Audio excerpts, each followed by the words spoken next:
Yep. I said it before and I'll say it again. Life moves pretty fast. You don't stop and look around once in a while, you could miss it. In 1986, one movie didn't just capture that feeling. It became the blueprint for the perfect day off. Ferris Bueller's Day Off wasn't just a teen comedy. It was a cultural reset, a joyride of rebellion, charm, and pure, unapologetic fun. But behind the movie's fourth wall breaks and the epic parade scene, the story of its creation is just as crazy. Welcome to the real story. Today, we're taking our own day off to uncover the 10 secrets of a cinematic 1980s legend. If you want to save Ferris, do me a favor and hit that subscribe button and ring the bell. You don't want to miss this. Number 10. The entire script was written in 6 days. While most movie scripts take months or even years to perfect, John Hughes wrote the entire first draft for Ferris Bueller's Day Off in less than a week. Holed up in his Chicago home during a snowstorm, he hammered out the entire story in a single 6-day burst of pure inspiration. He wanted to capture the lightning in a bottle feeling of freedom, and he knew that overthinking it would kill the vibe. What's even crazier is how little the final movie changed from that initial draft. The adventure you see on screen is almost exactly what poured out of Hughes's mind in that one creative storm. Number 9. The final race scene was painful. That final frantic race home through his neighbors' backyards wasn't just a funny chase scene. It was an agonizing ordeal for Matthew Broderick. An unknown fact was that Broderick had injured his knee before filming began. During one of the takes where he's running and jumping through the backyards, he twisted that exact same knee again. The pain was immediate and intense. Broderick later recalled that the crew could feel his pain. Every time he stumbled or fell, he could hear the entire crew let out a collective sympathetic ouch. So while you're watching Ferris's carefree dash home, you're also watching a star pushing through a real, painful injury to get the perfect shot. Number 8. Charlie Sheen's cameo scene. That dazed, strung-out look Charlie Sheen has in his iconic police station scene, that wasn't acting. To achieve the perfect burnout vibe for his character, Sheen decided to stay awake for 48 hours straight before filming his scene. He showed up to set completely exhausted, and the result was one of the most memorable and hilarious cameos of the entire decade. He was on screen for less than 3 minutes, but his method acting dedication made every second unforgettable. Number 7. The adult actor who played a teen. Cameron wasn't just a fictional character. He was deeply personal for John Hughes. The director based Cameron's anxiety and feelings of being trapped on a real friend from his high school who was quietly falling apart. But to bring that authentic teenage pain to life, Hughes cast an actor who was far from a teen. Alan Ruck was 29 years old when he played the 17-year-old Cameron. Ruck was convinced he was too old, but Hughes saw a haunted quality in him that was perfect for the part. This incredible irony, an adult actor embodying the real-life pain of a teenager Hughes once knew, is what makes Cameron's journey from fear to defiance so tragic, relatable, and ultimately so triumphant. Number 6. The priceless Ferrari was mostly a fake.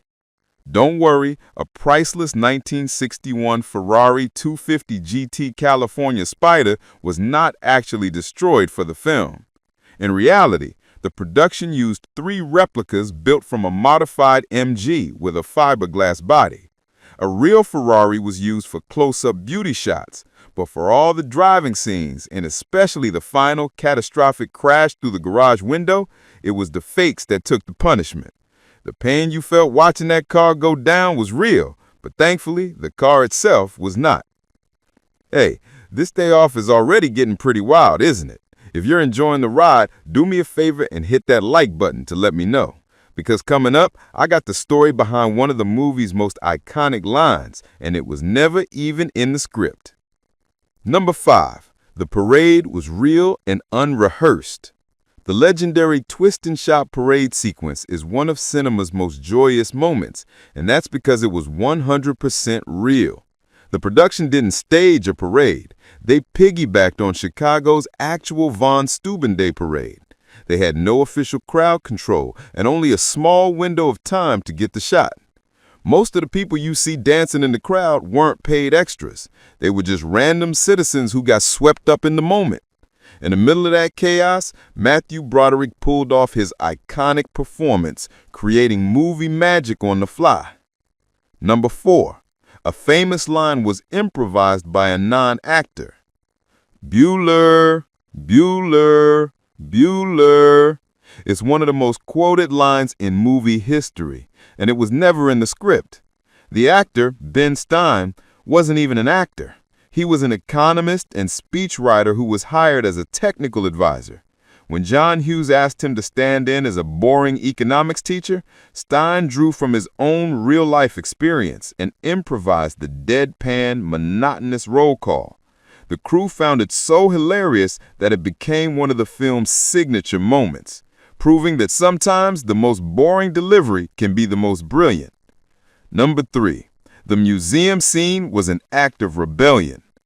The iconic museum sequence, where Ferris, Sloan, and Cameron wandered through the Art Institute of Chicago, feels like a beautiful, contemplative pause in the middle of a chaotic day. But for John Hughes, it was an act of personal rebellion. As a teenager, Hughes found the Art Institute to be a place of refuge and peace, a sanctuary where he could escape. He wrote this scene into the movie as a way to share that feeling with the world. The studio, however, hated it.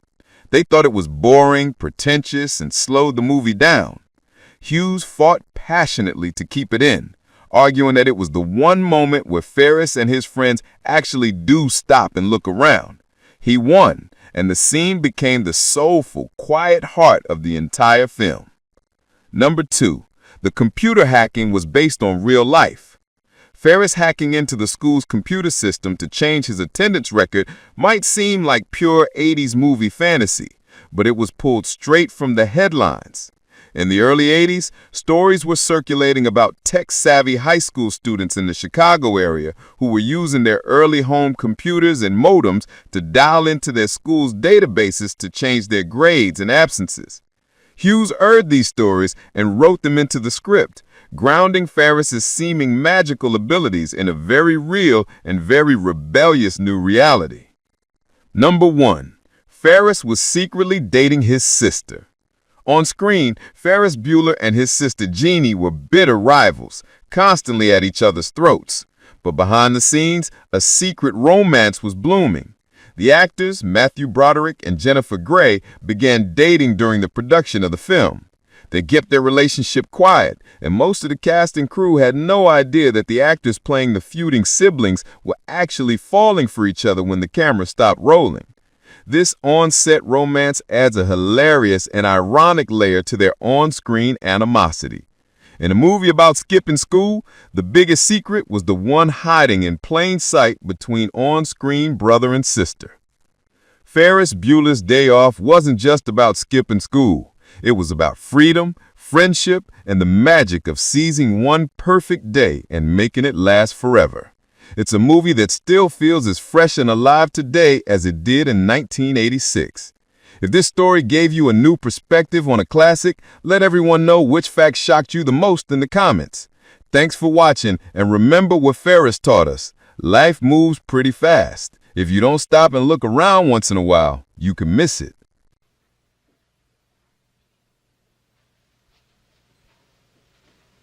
You're still here? It's over. Go home.